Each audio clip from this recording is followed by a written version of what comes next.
भारत माता की, सत्य सनातन धर्म की,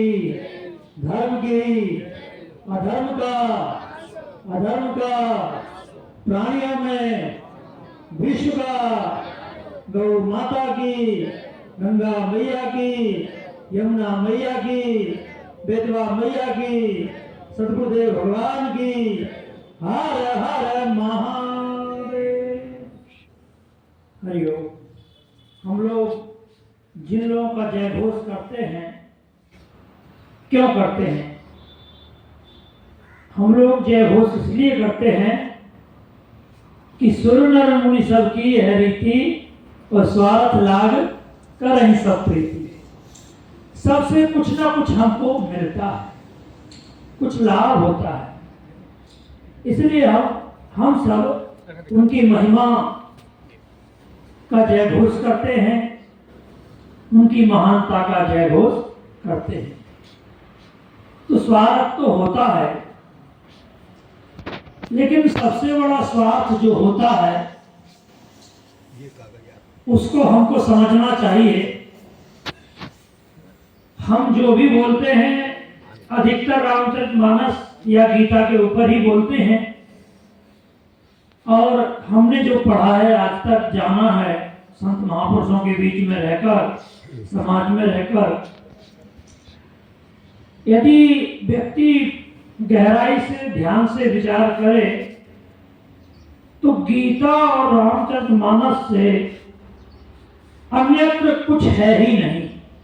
जो कुछ भी हम बोलते हैं, कहते हैं, सुनते हैं, चाहे हिंदू हो, चाहे मुसलमान हो, चाहे ईसाई हो, आप लोग जो भी व्यवहार करते हैं वो कहीं ना कहीं गीता और रामायण में जरूर लिखा है।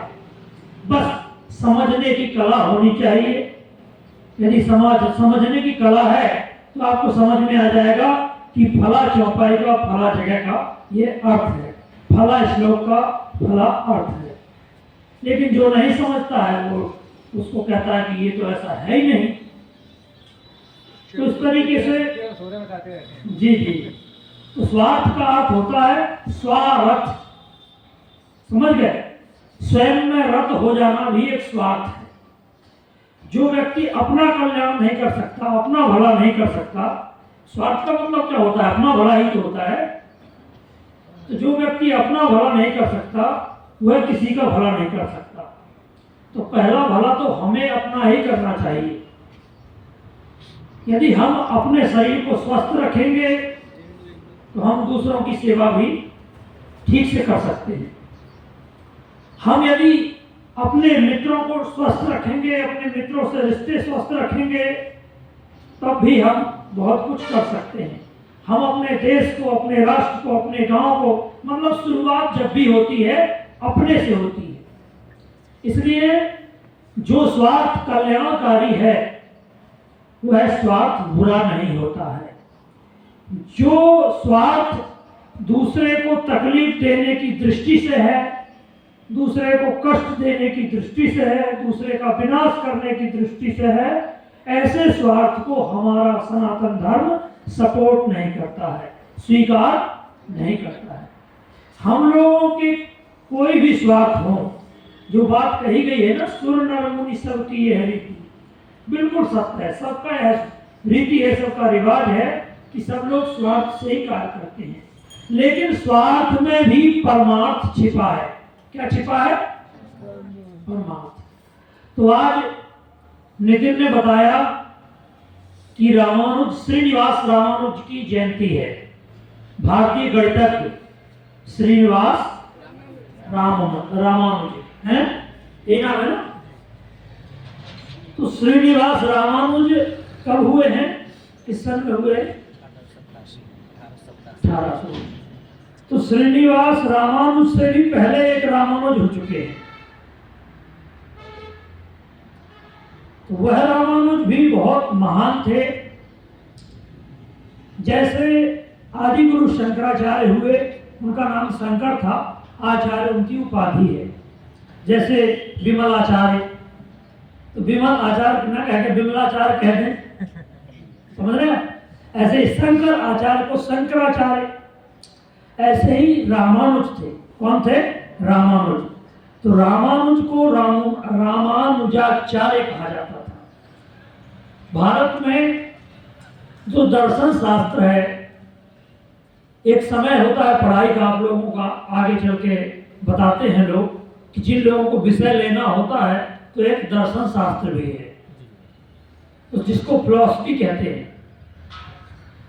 तो दर्शन शास्त्र में जब आप पढ़ेंगे तो आपको इनका नाम मिलेगा रामानुजाचार्य जी का, जिसमें पहले नंबर पर हैं आदि गुरु शंकराचार्य जी, जिनका नाम शंकर है। दूसरे नंबर पर जो भक्ति की धारा बहाने वाले हैं वह हैं रामानुजाचार्य जी। रामानुज का पहले तो अर्थ समझ लें आप लोग। राम का जो अनुज है अर्थात लक्ष्मण, समझ लें। राम जी के छोटे भाई का कोई कहते हैं, हम लोग लक्ष्मण को ज्यादा नजदीक मानते हैं। वैसे तो भरत भी हैं, शत्रुघ्न भी हैं, लेकिन लक्ष्मण को इसलिए ज्यादा मानते हैं क्योंकि लक्ष्मण हमेशा राम जी के साथ रहे। तो रामानुज का मतलब हुआ लक्ष्मण, मतलब राम जी के छोटे भाई। तो ऐसे ही उस समय जो महान दार्शनिक हुए भगवान शंकराचार्य जी, उनके बाद जिन्होंने जन्म लिया और जिन्होंने मतलब महिमा फैलाई भगवान की, ईश्वर की और भक्ति की, उनका नाम था रामानुजाचार्य। तो रामानुजाचार्य जी भगवान शंकर जो थे अद्वैत मत के प्रतिपादक थे। उन्होंने अद्वैत मत को ही सर्वोपरि रखा। तो रामानुजाचार्य जी ने विशिष्टाद्वैत मत रखा, मतलब विशिष्ट अद्वैत मत। अब हम लोग द्वैत और अद्वैत को समझें। द्वैत क्या होता है? दो वस्तुओं का। अद्वैत का होता है एक ही है, एको वहम द्वितीयो नास्ति, मतलब एक ही से ये पूरी दुनिया बनी हुई है, वो सत्य है। ये पूरा संसार एक ईश्वर से ही, एक ब्रह्म से, एक प्रकृति से, एक परमात्मा से ही बना हुआ है। उस परमात्मा की शक्ति को कोई भी धर्म, कोई भी पंथ, कोई भी मजहब अस्वीकार नहीं कर सकता। सब कोई मानते हैं। अंदर केवल इतना है, कोई खुदा कहता है, कोई गॉड कहता है, कोई यीशु कहता है। जिसकी जो समझ है और जिसका जो विवेक है, जिसने जो जाना है, अपने अपने बुद्धि विवेक से लोग उसका नाम पुकारते हैं। लेकिन वह एक ही है, एक के सिवाय दूसरा नहीं है। ऐसा नहीं है कि मुसलमानों का कोई दूसरा भगवान है, और ऐसा भी नहीं है कि ईसाइयों का कोई दूसरा भगवान है। भगवान सबका एक है। इसी को रामचरितमानस में कहा गया है, एक पिता के विपुल कुमारा, वो पृथक पृथक गुण शील आचारा। एक पिता के विपुल कुमारा, मतलब एक पिता के अनेक पुत्र हैं, लेकिन पृथक पृथक गुणशील आचारा। उनके आचरण और उनके व्यवहार, उनकी रहनी करनी सबकी अलग अलग है। तो ऐसे ही हम सब एक परमात्मा की संतान हैं। हम सब का कर्तव्य होना चाहिए कि हम सब लोग आपस में मिलजुल कर परस्पर एक दूसरे का सहयोग करते हुए जीवन बिताएं, और आचार्यों और माता पिता, गुरुओं और समाज में जो भी हमारे लिए हितकारी हैं, कल्याणकारी हैं, समाज के लिए कल्याणकारी हैं, उनका हमेशा आभार व्यक्त करते रहना चाहिए।